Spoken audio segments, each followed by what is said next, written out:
What's this? And several hours later, we start receiving updates that the Ukrainians launched hundreds of drones deep inside of the territory of Russia. And the sources stated that there were around 250 drones involved in this massive attack.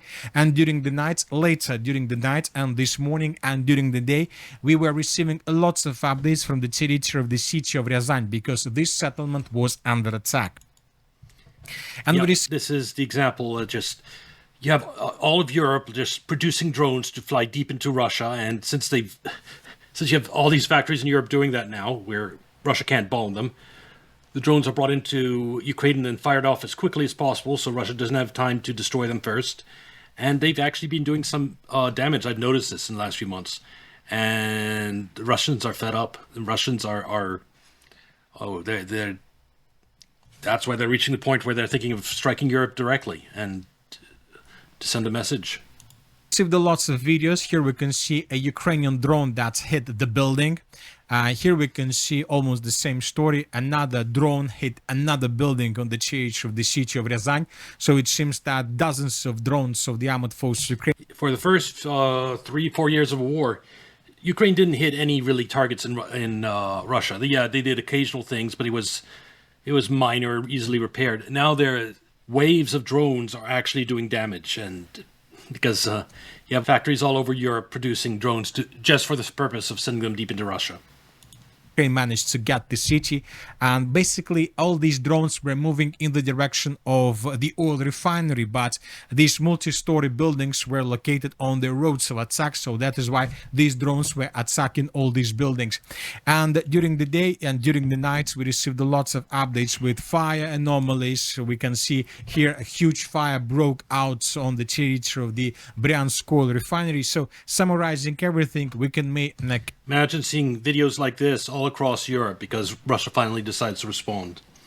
Russia has tens of thousands of drones that they send into Ukraine, and Europe has no air defense whatsoever. All the air defenses, if you go back and look, have been sent to Ukraine. Germany sending its Patriot missiles to Ukraine, etc. And so if Russia decides to strike directly at Europe, there is no air defense. And Russia's been producing 1,000 Garand drones a day or more, and advanced ones capable of striking all of Europe. It's madness on Europe's part to be escalating. Confident conclusion that it seems that the Ryazan oil refinery was damaged, and probably significantly, and most likely based on this situation, based on this hit, the Russians sent a message to the Ukrainian side that from now on they will not attack let's say locomotives or substations through Ukraine. From now on the Russian side would begin attacking also decision-making centers. So it seems that the Russians are tasked and think that it's time to finish the conflict, and the only way how to finish the conflict according to the Russian understanding of the situation is to begin attacking decision-making centers. Because the problem is decision-making centers want to know where the war is being directed from. The Ukraine war command centers are in this country called Germany. That's where the real decision-making in the Ukraine war happens. Generals in Germany, in the command center, are the ones deciding how things go, what Ukraine troops do on the ground. So are they going to strike decision-making centers outside of Ukraine? Because if they don't, what's going to happen is Ukraine is going to start outsourcing all its command centers to like Poland and Romania right nearby, and that's what they're going to do. And Russia will be right back in a situation where they can't bomb them. Just like they've moved out all the drone manufacturing outside of Ukraine, they're going to move the command centers outside of Ukraine too. If Russia still doesn't want to attack outside of Ukraine. Yes, I mean, Russia's giant. They find corridors they can get through, and eventually those corridors get closed. There's also plans right now in building lines of these virtual radar walls where you put up towers. You have a relatively cheap radar system that only looks out about 20 kilometers or 10, 15 kilometers, but every tower is about 15 kilometers out. So they put up these barriers, and you can put them up pretty quickly. Electronics is not that advanced. You don't need it. It's just there to put as a tripwire for anything that's flying through. So you close any venues or avenues of approach that the enemy can use for their drones. And then you can that gives you the radar signature of anything coming in, and then you can react to it. Because that's what they're doing right now. So, they find, like I said, Russia's giant. You'll always, when you have the main radar systems, powerful radar systems, there's always some corridor you can find. And the U.S. is doing the finding for the Ukrainians. Let's not. Yes, the U.S. is finding the corridors, the radar gaps in Russia for Ukrainian drones to go through and attack targets. I mean, this is a proxy war. Ukraine is practically irrelevant. It's the United States basically attacking Russia and just using Ukraine as a launching pad. I think the U.S. is not fully involved. Europe too, of course. It's quite still is. Well, the problem is you can overload any system if you manufacture enough drones. And their aim is to overload the Russian system and then keep mass manufacture to overload the Russian system. And then what's going to happen? Well, we've seen what happens. As soon as they have an opportunity, they strike the early warning radar systems, and they strike at least the strategic bomber triad of the nuclear defense. Yes, that's other escalation things they did. MI6 filled these containers with drones and had brought them deep into Russia, opened the containers, and all these little drones flew out and struck Russia's strategic bombers. Now, you may say, oh, it's stupid for Russia to have their strategic bombers out in the open, but that was intentional. That was part of what they did during Cold War, is they intentionally left strategic bombers out in the open like that. U.S. satellites could see that the bombers were on the ground and hadn't left, and it was part of making sure that we didn't escalate to nuclear war. Was, you see, our bombers are there. We're not. They're not out in the sky getting ready to bomb U.S. And MI6 took advantage of that, and in a shocking provocation, destroyed many strategic bombers. And again, they're just using Ukraine as excuse. It's a MI6 operation. Just now that you have the Ukraine war, every attack against Russia can be blamed on the Ukrainian, and the CIA and MI6 can pretend they weren't involved, because that's how it's portrayed in the media, even though it was practically no Ukrainian involvement in these operations. And I'm sure if they can catch submarines at port, they would try to strike them too. So what you get, okay, so except for America, I'm not going to talk about Israel, which officially doesn't have nuclear weapons. Of course it does. It has a first strike doctrine. For the weapons it doesn't have. But for those countries that actually admit they have nuclear weapons, everybody else, there's only one country with a first strike doctrine, and that's America. Yes, fuck America. For that, yes. The first strike doctrine is retarded on America's part. It's one reason everything is so dangerous. Russia, everybody else, India, Pakistan, everybody has a second strike doctrine. We don't shoot first. We'll shoot second. Well, the point of the first strike doctrine is to strike hard enough not to prevent the enemy from being able to shoot, but to destroy so much of the enemy's capability of shooting that whatever the enemy shoots at you is going to be small enough that you can survive the counterstrike and win the nuclear war. And here's the problem, though. If you have a nuclear superpower and an economic superpower that is now blind, and even though it has a second strike capability, or a second strike doctrine, let me rephrase that, and you have an enemy sitting across that has a first strike doctrine, and you're blind now, so you have no early warning systems. The only logical step you have is to strike first with everything you have. Basically exterminate the... They say by blinding the radars, we've made Russia a strike first country, because that's the only thing that makes sense. There are policymakers in Europe and the United States that want nuclear war. They have blood on their hands, and when the dollar is the U.S. hegemony is reaching the end of its life and will collapse, and then the U.S. global propaganda network that is mainstream news, its credibility will go down with it, and you're going to have lots of things like Pizzagate that came to light, where you can have lots of more things like that, shocking things about 9/11, etc. And there'll be people like Asmongold will call for blood, and you will have some people fleeing for their lives. And if they don't successfully flee,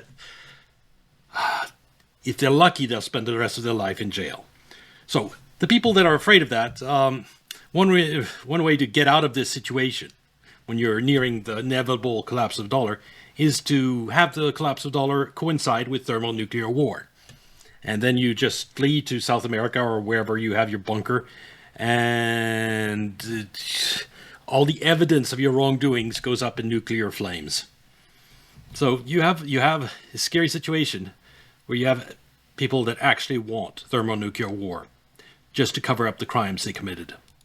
The West. because tomorrow or tonight you may be hit and you won't see it coming. And this is where you go into. There's only one logical output from this. Nuclear superpowers, by the way, do not lose wars. They exterminate everybody. That's the logic of nuclear weapons, and that's the logic of great power politics. Now, the unfortunate part is the inbreds in Europe can't or won't be able to understand that, because that would require doing more than just repeating anti-Russian slogans. Yeah, those inbreds in Europe have blood on their hands, and yeah, if Europe goes up in flames, they can live out the rest of their lives in another country, and if there are no more French alive to come back to get angry and try to prosecute them, then they're fine. Like Macron can just leave a nuclear wasteland in France behind him, and evidence of his wrongdoings is ash. So Russia has a choice at this point, because the Europeans, Russia's 42% of Europe, but the rest there, they can't seem to control themselves. They're like little children, not very intellectually advanced children with big toys. And they can't seem to think past. They're so ideologically brainwashed. They can't seem to think past the next step. Russia has. No, that's what he's misunderstanding, because it does seem completely insane, their behavior of some leaders in Europe. That's why he's calling them children, whatever. If you're not aware of the background, but you have leaders that have they have so much. They've done so many wrong things that people don't know about yet, and they're terrified of the day of reckoning when the truth will come out. And thermonuclear war is a way to avoid that day of reckoning for them. Yes, millions will die, but they won't have to go to jail or be executed. Has a choice. Either it strikes conventionally at the manufacturing plants in Europe and then risks a conventional war, and so be it, or it waits a few more months. I'm talking by the end of summer, probably, maybe by early fall, and we're in a nuclear war. That's kind of where we've gotten to. That's the point, and the Europeans don't seem to comprehend that. They know that's the purpose. Starmer, Macron, Kirst, these are men with blood on their hands, and they want a nuclear war to cover up their crimes. No, they don't. And I have 2 or 3 points to make on which I would like to get your feedback. Like, for example, French would learn about the scale of, like, for example, the migrant crimes that the government has been covering up, or I mean, worse things than that too. And yeah, it's if the people of France, Germany, UK knew the full extent of the crimes of their leaders, and I'm sure some of them visited Epstein and aren't part of that crowd too, they'd be finished. The first is more a proposal. Let's call them the EUpeans as opposed to the Europeans to which you belong to, because these EU people are like problem, not the continents, not the inhabitants of the continent. So the thing though is this war, the way that has been raging since 2014. We know that, and the way in its large scale has been raging since 2022 for 4 years. And the one thing that we've learned in the 4 years is that whenever the war was about to spill over Ukraine on the EU side, whenever it was dangerous that it would the other direction, into the NATO direction, NATO would no. Do you remember that episode when this missile came to 2 Polish farmers and Zelensky said Article 5 now, and then everybody said like, Zelensky, shut up. That's not for you to say. They shut him up very quickly, and he actually had to apologize for it. I think it turned out it was actually Ukrainian missile. So whenever it was actually dangerous that NATO would be under Article 5 obligation, they actually shut it down. And to me, that meant that NATO didn't want that. But now the point is, the lunatics and psychopaths in Brussels and in Washington, this remaining neocon faction that already provoked Russia to the point where they invaded Ukraine, and then they got everything mobilized politically in order to go against them. These people are now thinking in terms of turning Europe into a mega Ukraine, right? And they're actually working on that. They're working on under which they can claim self-defense, and then everybody go to the front, right? And the Germans gave all of their 18, 19-year-olds. They won't. Yes, that's what they're going to try to do. I don't think it will work. Just like all of their projects so far, like Ukraine war, the outcome that Europe wanted was for Russia's economy to collapse just after the war started, and then they could balkanize Russia, break it into smaller countries, and loot it. That was the goal of the Ukraine war. It failed. The Iran war, the goal was to collapse the regime in Iran. It failed. The deep state, the U.S. hegemony, is falling apart. It's at the end. Like, just look at the disrepair in European militaries. That's evidence of this. Take the U.S. military. Just compare its capacity to 20 years ago and 40 years ago. it's more than a straight line. Our military readiness and relative power to the rest of the world is at its lowest point ever now. And I think the next 5 years are going to be very interesting. And everybody goes to the Eastern Front, right? So in a sense, yes, what If it doesn't escalate into nuclear war. Russia, what you're saying just makes sense. On the other hand, it actually plays into the hands of those goddamn lunatics and actually gives them the war that they seem to be craving for. Absolutely. And the point is Russia is in a position where unless the West somehow sobers up and very, very quickly, Russia doesn't have a choice. Yeah, at this point, with you have dozens of factories in Europe making long-range drones, and yeah, if Russia can't attack those and shut down those factories, then Russia's economy, its infrastructure, is slowly going to be destroyed over the next few months as they just shoot deeper and deeper into Russia. And you saw that refinery that's up in smoke. Another one here is very, very badly damaged, again by Ukrainian drones. This one up that was just struck in military summary video, I don't know the extent of the damage, probably less damage. One here was struck four times over 4 days. It's mostly destroyed. And then they also sent drones up through the Baltic states and attacked a bunch of oil infrastructure up here. They just gone, in terms of doing damage to Russia infrastructure, they've gone crazy, Europe. And it's not something at that rate. If they continue at the current rate of destroying facilities in Russia, it's faster than Russia can repair them. Up until now, it's been to the point where they'd hit one facility, then another one a month or two later, and each time damage would be minimal and Russia can just repair it. Now it's getting to the point where each oil facility needs the same parts to repair. It's getting to be, destruction is faster than Russia can repair it, and it's more costly. Russia can't, it has to do something. You can say whatever, oh, they should wait, they should do, but no, they can't. Because now we've gotten to a point where it becomes, it's not just an existential crisis, it is the existential next step. Do we become blind and then wait to be nuked by the Americans who have a first strike doctrine? Exactly. I mean, if the Americans are coming up with said, yeah, we're going to be civilized instead of psychopathic, and then we're not going to do first strike. Yeah, that would calm things down quite a bit. But since you've got a person like Donald Trump who's already tried to assassinate Vladimir Vladimirovich, let's not beat around. Yeah, Donald Trump tried to assassinate Putin. I don't know if he was involved or it's something just CIA did on the side, but he was complicit in it. You had Putin waiting on the phone, and then Ukraine sent dozens of drones at the residence where he was supposedly staying to try to kill him. Everyone in Russia regards it as an assassination attempt by the U.S. And Trump...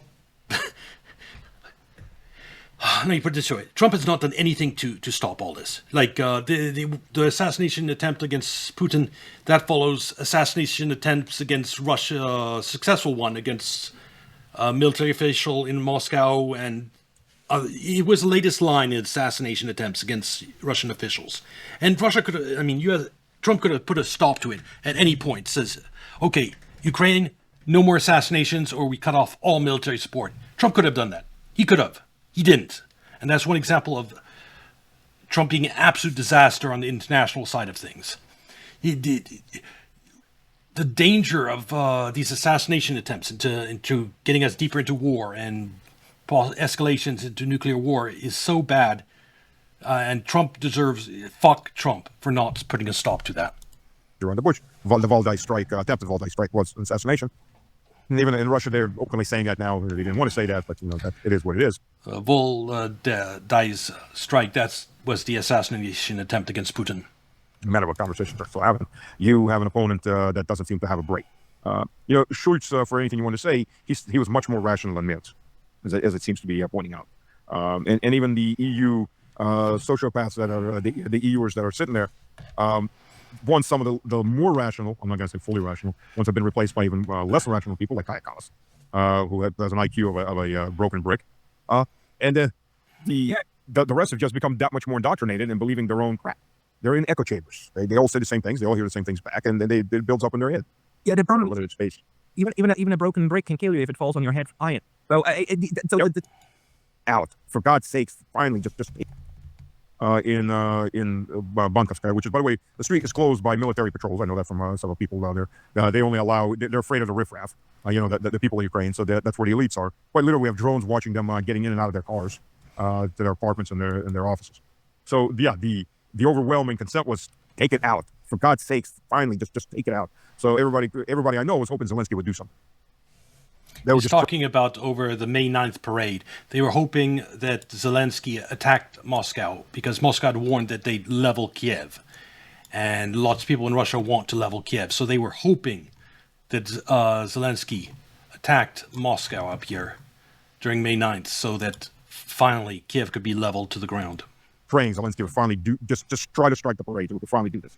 That's a mood in Russia. That it's not a mood of we just want. That's the mood in Russia. They want to level Kiev. They want to destroy every one of those factories in Europe, creating these long-range drones. The patience is done, and one another big escalation by Europe, like something like on level bombing the May 9th parade, and you're going to see Russian drones, missiles fly into Europe. It's actually getting much more militant amongst the people. There's two tank armies that are waiting in the wings, and the question is, why aren't they being thrown in? Just crush the Ukrainians already. And that's the biggest. And this is from the active duty generals won't say it, but the generals in reserves. In fact, the previous I cannot remember his name, commanding general who Gerasimov's predecessor. And that mood in Russia, like when they see stuff like that refinery in the military summary, it just gets stronger, exponentially stronger. One or two more like that, you're either. I think Putin's first instinct, given what he's done so far, is just to escalate. Is just to hit Ukraine harder and harder and harder, and just keep the strikes confined to Ukraine. Because Russian strikes on Ukraine, they give you an example. This year, or starting last year, Russia started targeting Ukraine's energy infrastructure in retaliation for Ukrainian strikes on energy infrastructure in Russia. And they hadn't done that first 3.5 years of the war. And the reason they did that is in response to Ukraine sending drones deep into Russia. And they've expanded that, and they've just hammered Ukraine's infrastructure harder and harder and harder in response to all the provocation from Europe so far. But at the end of the day, it's not working. Ukraine's still firing long-range drones into Russia, so it might be Putin's impulse to just hit Ukraine harder, but I don't think that'll work. I think that he's going to have to strike Europe to get it to stop. Come on, so why are we fighting like this? Why haven't we done a blitzkrieg on them yet? I mean, the criticism is getting very, very loud, and the push is getting very, very hard. We've got the troops, we've got the extra troops, we've got the equipment. We're mass-producing tanks at about 1,200 new tanks a year. Quite literally, 1,200 new battle tanks a year. It's all being prepared for a big war with Europe that the Europeans started. But we've got the assets, just crush the Ukrainians already and get it over with. We'll take the casualties, fine, but in the long run, you may be even taking less casualties than just having a small amount every single day. Go where? Go where? I mean, what would be the military solution for Ukraine if nobody wants Galicia? Kiev. Yeah, but then you have Kiev, and then what? And then you still have the Ukraine that will keep droning you, and Kiev. True, you'll have a rump Ukraine. I mean, some people are saying all the way to the Polish border. I disagree with that. I actually disagree with you. If Russia takes all of Ukraine, then the proxy war, it puts an end to the proxy war. If Russia takes all of Ukraine, and now you have drones coming in from the Baltic states, Russia can say, okay, that's a direct attack from NATO, because you can't use the Ukraine as an excuse anymore. Once you get a rump Ukraine, a bankrupt, destroyed rump Ukraine, sure, they can still continue droning, and you can continue doing missions into it. Just if you want to take it, it's a bad analogy, but if you want to take the Israeli approach, which, by the way, a lot of people are saying, why aren't we doing the Israeli approach? Oh my God, please no. Oh yeah. No, well, not this. I'm not talking about external. Yeah, no, I think Russia is close to adopting the Israeli approach on both leveling cities and killing leaders. Nation, the population, but they want to go in there to whack somebody. Is go in and whack somebody. Why aren't we doing that? Why aren't we doing the Iranian approach? Iran's destroyed 13 American bases, smacked the U.S. military all over the place, on the head and in the knees and on the face and whatever, was just beating it with a stick, and the U.S. military is going, okay, why aren't we doing that? If the U.S. military can't handle Iran, how the hell are they going to handle the Russian military, which is 5 times bigger? Yeah, but not only 5 times bigger, but much more advanced than Iran. Far, far more advanced than Iran. And yeah, no. If United States is struggling against Iran, it would get crushed by Russia. Legitimate question. On the other hand, it would mean if that became the strategy, it would mean to say like, okay, fine, Article 5 us. I mean, again, as you said, Exactly. we're going to take out those bases and now give us your Article 5, show us where it is. But that is a very high gamble, right? Because It is. then decides to go all in. As Alex Christophori usually says, they have no reverse gear, right?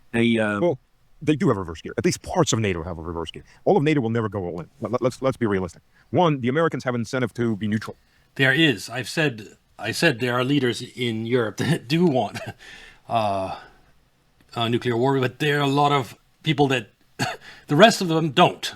So everyone, you have a small group at the top with blood on their hands who want escalation no matter what, because either to take out Russia or for a war to cover up their crimes.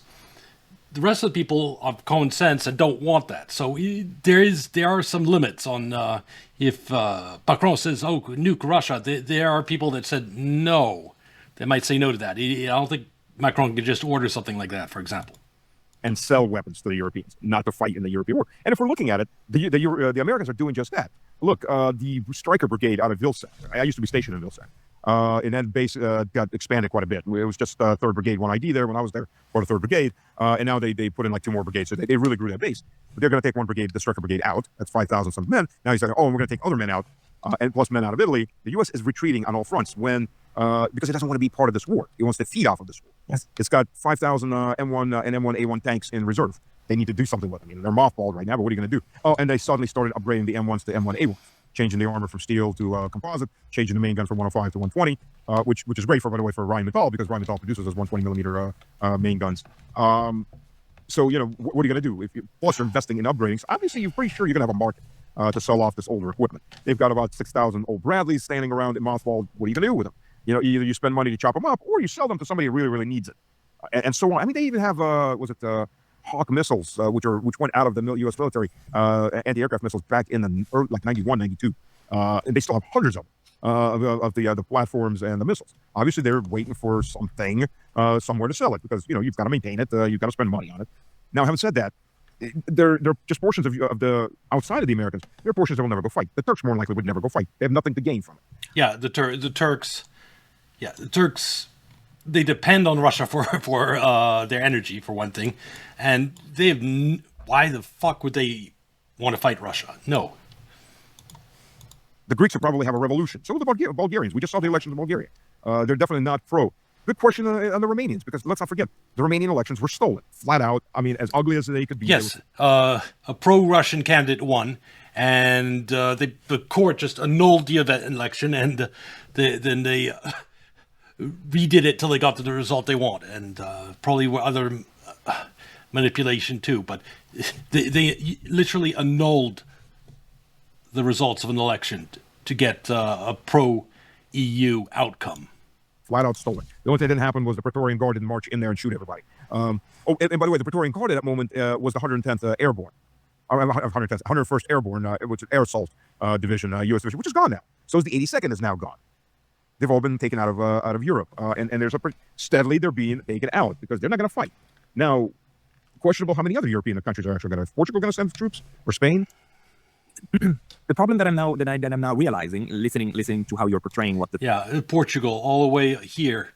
Are they going to send their troops all the way over here to die in Ukraine? Think that'll be popular? thinking also in Russia is that we are much closer on the verge of a self-fulfilling prophecy than I thought. Because I thought it was mainly the Germans at the moment that are in war drive and put out all of this stupid stuff. And like on a sociological level, not just on the top, but, you know, it's like churches, evangelical churches that get prepared. Oh, I know, I saw that.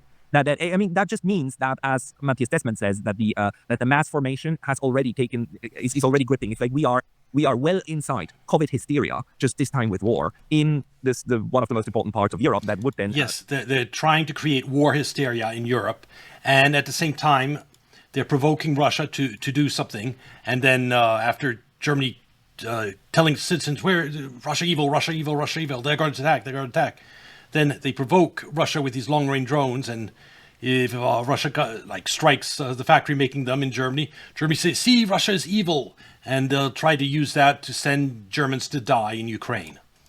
And it's I think it'll be ultimately unsuccessful, but it might be successful enough to send tens of thousands of Germans to die. And by the way, this won't be any of the illegal immigrants going into Germany that are dying. No, this will be sending tens of thousands of native population to go die, while men from Afghanistan continue to rape German women. And probably more so now that all the German men are being flown out to die in Ukraine. Lead the charge, right? And they're not saying if war happens, they're saying when war happens, right? And if now I take what you're telling me about where Russia is for real, then Russia is also at the point where they say like, well, we are now believing you that that's where we are going, and why would we be so dumb to keep waiting? Which means Russia's going to do exactly. If it was just words, if Germany was just talking about getting ready to attack Russia, it'd be a different story. But these long drone strikes into Russia, Russia cannot let that continue. It has to. And he could shut it down. You attack all the factories making the drones in Europe, the drones can't be produced anymore, and the long-range strikes into Russia stop. Russia can make them stop, but it has to strike NATO territory. What the Europeans are expecting them to do, which means we are really at a point where a war is close of inevitable out of the psychological drive of all parties involved. Plus, you have the warmongers in Washington go like, yeah, let's make a fortune out of it. That's going to be nice, and BlackRock's going to own whatever's left on whichever side. And if we don't, then we make a deal with the Russians that we co-own it. It's like Europe is at the verge of being gobbled up, swallowed up, and flattened out in the process. Yep. Yeah, Russia isn't in a mass formation because just to understand the Russian mentality, we've been invaded from the West since 1012 AD. This isn't just everyone, Napoleon, Hitler. Well, this has been continuous waves of European invasion since 1012 AD. We're just very good at butchering whatever comes in our direction and then following them home. Usually taking a piece back as payment. So while Russians do not want war, if you ask the average Russian, even ask most Russian politicians, we don't want war. We don't want anything in Europe. We're fighting right now for our historical lands. And past that, what do we want in Europe? Europe has nothing to offer Russia except massive headaches. And no Russian politician saying, hey, let's annex Poland, or let's annex Germany. Hey, let's own Paris. Nobody wants them. Nobody wanted them when they were prosperous. The Soviets had, under Trotsky anyways, and it stopped under Stalin. Stalin was a nationalist. Trotsky was a globalist. And if everyone's Stalin was a mistake. Well, in that system, Stalin was the best outcome you could have had. Because if it was Trotsky, one, there wouldn't be many Russians left alive, and there wouldn't be many Europeans left alive, because Trotsky believed in global world revolution. Doesn't matter how much you have to pay for it, we're going to have a revolution across the world. And everybody's just a kindling for the big fire of the revolution. Just to give you an idea, like historic Russia.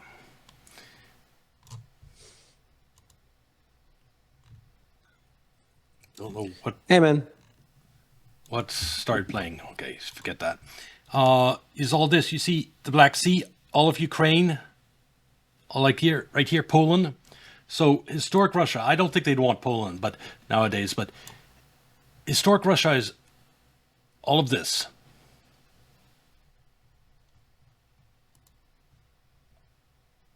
See, so it's not this little sliver up here, so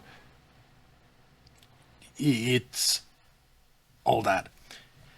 I think that's all. This you have ethnic Russian speakers, ethnic Russians, all in Ukraine, all in these Baltic states.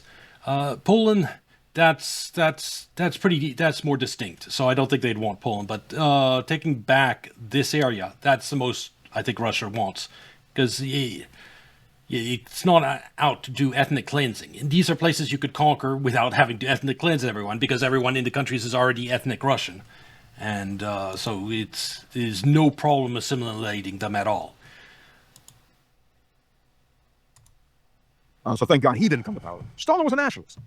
He built a buffer states in Europe against NATO. Let's not forget, NATO was formed in 49. In 48, Stalin asked to join NATO. He didn't quite get it at that moment that NATO was against Russia, or Soviet Union. Soviet Russia, as Americans prefer to call it. So Stalin was building socialism in one country. That was their slogan toward that unachievable goal of communism. That light at the end of the tunnel that for most countries turned out to be a train, not the way out, the oncoming train. Look, I mean, every country in the world to some degree, there's no pure socialist countries. There's no pure capitalist countries. You cannot have one extreme or the other. You have a mixed economy. That's what almost every and mixed economies have been around long before people put labels on. You have state capitalism, which is Russia and many other countries. Like United States during the 2008 financial crisis, you definitely had a mixed economy. U.S. bailing out all the banks, practically, and federal guarantees on deposits is in a way making banks part state-backed. Even in Roman times, you had a mix of socialism and capitalism mixed in because that's what works. That's the part of, they didn't have names for it maybe at that point, but that's what it was. So there's not this economic theological difference. We're fighting communism, something like that, or we're fighting capitalism. All of that dialectic is gone. You're quite literally looking at globalists versus nationalists, or locals, or sovereigns, whatever you want to call it. And the globalists are in the West. They were never in Russia. And Russia doesn't want, no Russian politician is going to say, yeah, let's invade and annex Poland. Oh, yeah, and even better, let's just annex all of Germany. Maybe, yeah. Let's go to Lyons. Yeah, because I like Lyons. I've been there. Yeah. But he's not mentioning the Baltic states, Estonia, Latvia, and Lithuania, where you have large Russian minority populations that are being oppressed by the second-class citizens in these countries. No, I agree. Poland, Germany, yeah, Russia has no interest in this area. But historically, Russian areas, these three countries only exist because when the Soviet Union was collapsing, they broke it up and balkanized it and created small countries to make it smaller and weaker. And there's no history behind these countries. We looked at, these were just part of Russia. What's the next Lyon? Nobody's going to say that. And nobody wants it. That's the bloody problem here. There's no desire. Russian lands that are really ethnically Russian, undisputably, haven't been mutated, totally mutated like Western Ukraine, pretty much. And if you take a line from Kiev and go all the way down to Odessa, that portion, that was old Novorossiya, those areas that were attempted to be forced Ukrainized by the communists back in the 20s. Yeah. You look all the north of the sea, this little sliver right here, that's this sliver right here. That's the Ukraine. That is ethnically Ukraine. All the rest of this was Russia.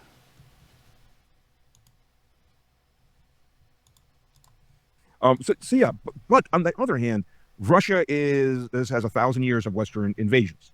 So to scare Russians with war, it doesn't work. Okay, so most Russians have a fatalistic attitude toward it anyways. Well, it'll be. If I need to go fight, I'll go fight. Sure, okay, whatever. I don't want to go fight, but if I have to go fight, I'll go fight. That's the Russian mentality. And after 1,000 years of Western invasions, you're just expecting another invasion. The saying is every 100 years, the Europeans gather together in a fist and go invade us. And that's quite literally what people say. So that just falls right back into It's that. pretty much true. It's just like, if we follow this, then what we are at is that we are now at, in front of an intensification of the war. It's already been going on. And, I already did Exactly, for this an talk. intensification. And it was started by Europe with these strikes at Russia's oil infrastructure. Those strikes started last year, but Europe's drone production wasn't online yet, so they were limited effectiveness. But this year, more factories making drones have come online in Europe, and the scale of the attacks has gone up significantly, and now they're doing damage. And now Russians are furious. And I wanted to call this talk here Russia's Endgame. And now I'm realizing probably I have to change my thumbnail, because it seems that it's not an endgame. It's more something like we are at the brink of a Europeanization of this thing. Because if now it's true, then Yep. well, we're deeply effed, and there's no party that by themselves can de-escalate that. I mean, the Americans could, but again, it's the merchants of death, as they used to be called in the 1920s, when people understood what they were, that will prevent that. Plus, of course, this is a good thing, because you can throw Europe at Russia after Ukraine wasn't enough, and then you're going to throw probably Japan, the Philippines, and Taiwan at China, and hope that that's enough to then finally break the core, right? Well, it's not even about breaking the core. Look, if we're going to look realistically, what was the goal of the British in World War I? Everyone will say, "Oh, destruction of the German Empire." Yes, a goal. Second goal was destruction of the Austro-Hungarian Empire. And the third goal, destruction of the Ottoman Turkish Empire. Oh, and the fourth goal was destruction of the Russian Empire. See, if they're all falling apart, we get to pick up all the pieces. The British just got sucked into it. They did the same thing in World War II. I'm not defending Hitler, and Hitler would probably maybe gone east no matter what, because done something he was pushing. Yes, he was a madman, but the British were evil little bastards who were pushing Hitler as fast as possible to go to war with Stalin. Stalin was kind of, I want you to just go take care of them and maybe get bogged down there for a few years. And then France fell in like a couple months. Nobody was expecting that. They figured the French would fight a little better than they did and the British too, than they did in Dunkirk and those areas. But the point is, the French collapse in World War II was really pathetic. it was always the push to destroy Europe. And get it to at least Central and Eastern Europe to destroy itself, each other. And that hasn't changed. The British haven't changed. I mean, they're still playing the great game all over Europe and everywhere. Even though that they're a diminished little piss ant island that cannot even defend its own islands back down in the Falklands, because the Argentinians are kind of looking at it and go, well, that's a good time to take back the Falklands or the Maldives. The British can't come down here. They don't have boats that can come down here anymore. Their ships, they're the queen of the sea. Go watch the video on this shocking state of the UK Navy. Yeah, Europe is It'll take decades for them to get back to some place respectable. It's barely the princess of the pawn. They can't do anything anymore. So yeah, they're at that point, but they are still trying to play this game. They're still trying to be the great power and trying to push everybody else to go fight each other. The problem with mass formation that nobody wants to mention, you know when the German mass formation broke? When Hitler died. Resistance in Berlin collapsed when word of the Fuhrer being dead started to spread. The fanaticism of the Germans was so beyond all stupidity that, I mean, the last big German army was burning to death in the forest south of Berlin, where the Red Army, we had boxed them in and we're just bombing the crap out of them with incendiaries, just burning an army alive. And the rest of the German force, except the Hungarians were still fighting. There's some German units with Hungarians, but that's a secondary front at that point. And then in the Czech, the SS were massacred in Prague. Russia had to throw an army group into that direction. Konev's, he threw a corps from Konev's army group that went from Berlin, and in 2 days was in Prague, driving the Germans out. But the main German forces were dead. They're done. They're gone. Berlin was surrounded. Berlin was being taken. They're fighting to the last, up to the point where they get the message that der Führer is tot. Oh, okay. Well, it's over then. And the mass surrenders begin. And then instantly you get these people that were psychopathic Hitler-Jungen that suddenly go, oh, well, why the hell were we fighting for Hitler? That mass formation broke very, very quickly. And all these people that are anti-fascists were true-believing fascists until the mass formation broke. But the mass formation had to be broken. It didn't break on its own. It would have got, maybe over decades, it would have gotten away. Mass formation in the Soviet Union, it eased itself out through the terror and things like that. The purges, it was still pretty strong in the purges, but eventually the Soviet Union mellowed out in the late 40s and into the 50s. And in the 60s, I mean, it had nothing to do, it wasn't even a mirror image of any form, distorted mirror image of what it was in the 20s and 30s. It mellowed itself. And maybe the Nazi Germans would have done the same thing if they'd won. Probably would have over time. Thank God they didn't win. We'd have to find that out. But the point is, the mass formation, its strength can only be broken by massive defeat. The defeat has to be so massive that there's no room left for the vast majority of people to have that foundation upon which you built the ideology that forced you into the war in the first place.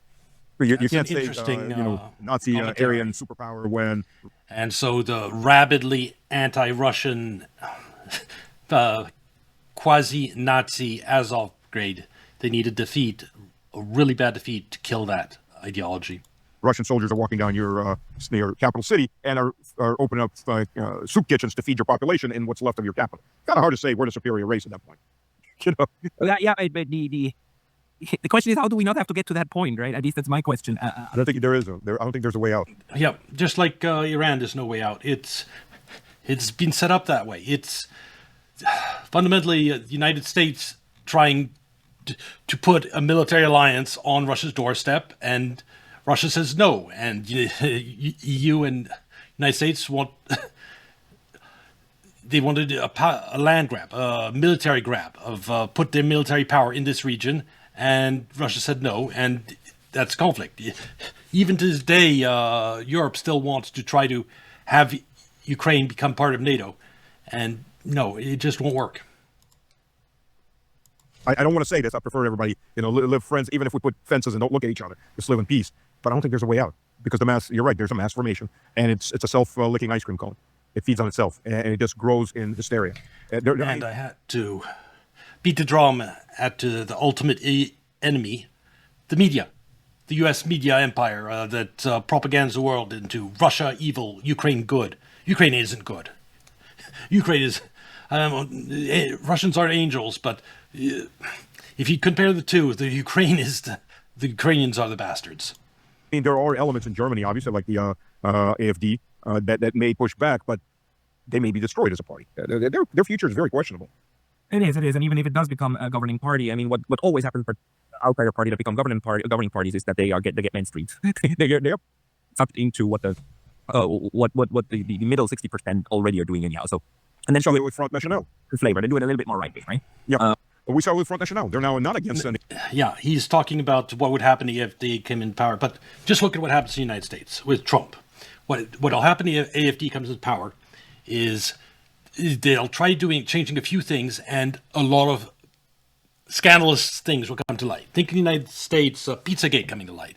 Then you have the SPLC that was funding right-wing, Ku Klux Klan, etc. A left-wing group funding off leftists, and then giving that money to Ku Klux Klan, etc., to create racism in America to justify its own existence.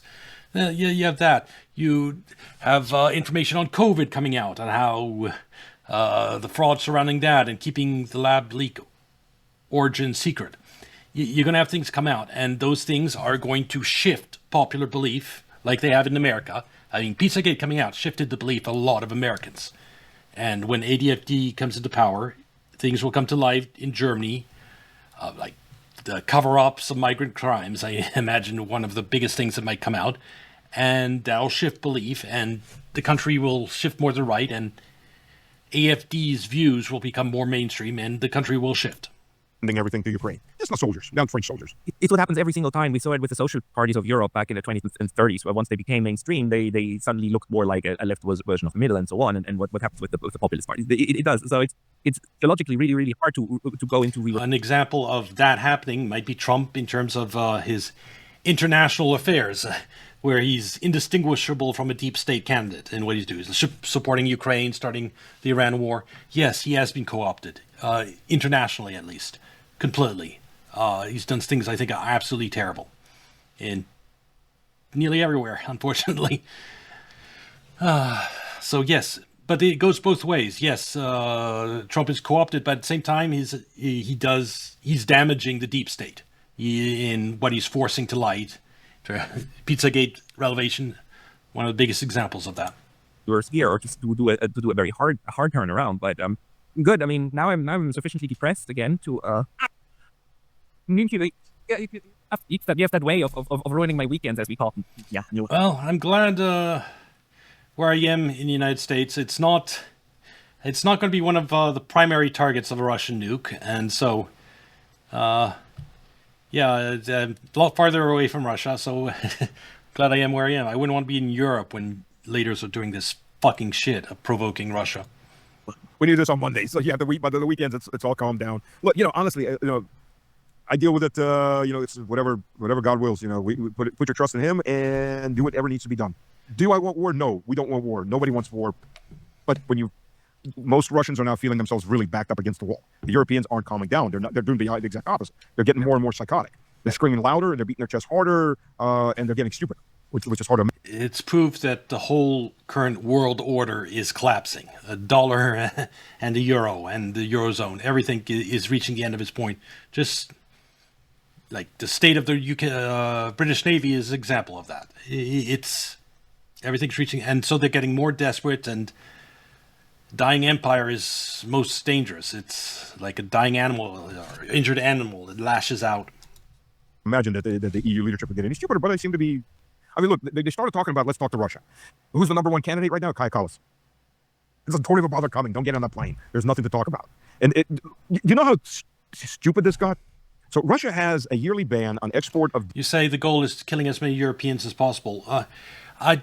Not directly. I think the goal is for the corrupt elite globalists is they want to destroy the evidence of their crime in a nuclear fire. And killing people is just a side consequence of that. Diesel during the planting season.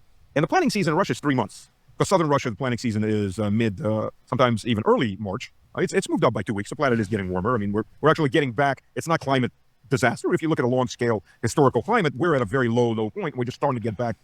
We're not even close to the average of what the planet was for the last 48 million years. Let's just begin with that. We're still very low, and we're just getting out of a total disaster, almost wiped out all life on Earth because the CO2 levels fell.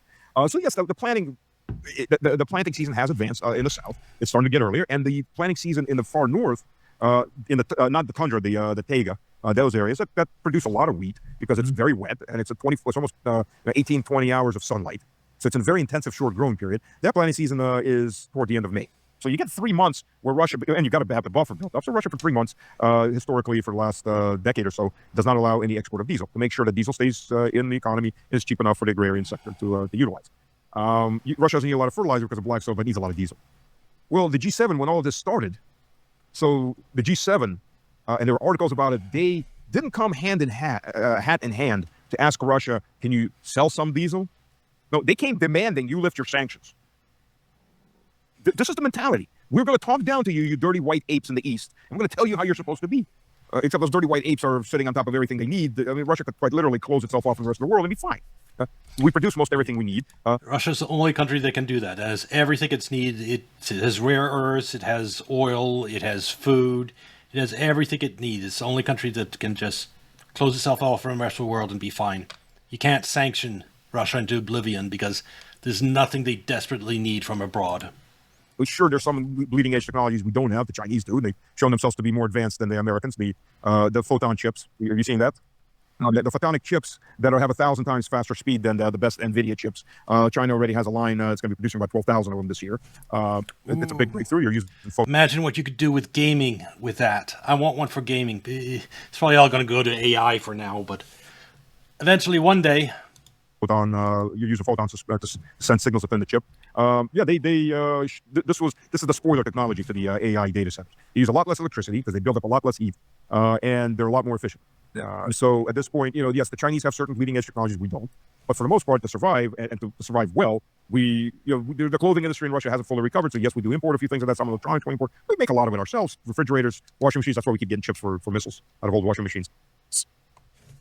When we're back to the narrative, and I think we're at the 1 hour mark, so we need to kind of one down. But I think in conclusion, the sad outcome of this discussion is either the Europeans break out of their mass formation, or Russia's gonna break the Europeans, because that's the self-fulfilling prophecy we are already in now. Yeah, we are in a self-fulfilling prophecy. That unfortunately, Russia will be just as fine. We'll just build a big wall. We'll forget that the rest of the European continent exists, and we'll just look east. Fine, we can do that. That's not an issue.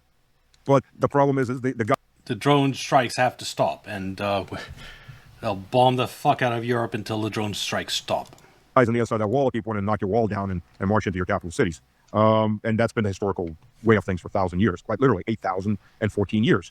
Because when Boleslav Hrabry invaded Kiev and Rus, he did it with his allies, the Holy Roman Empire. 814 years, right? No. 1012 AD.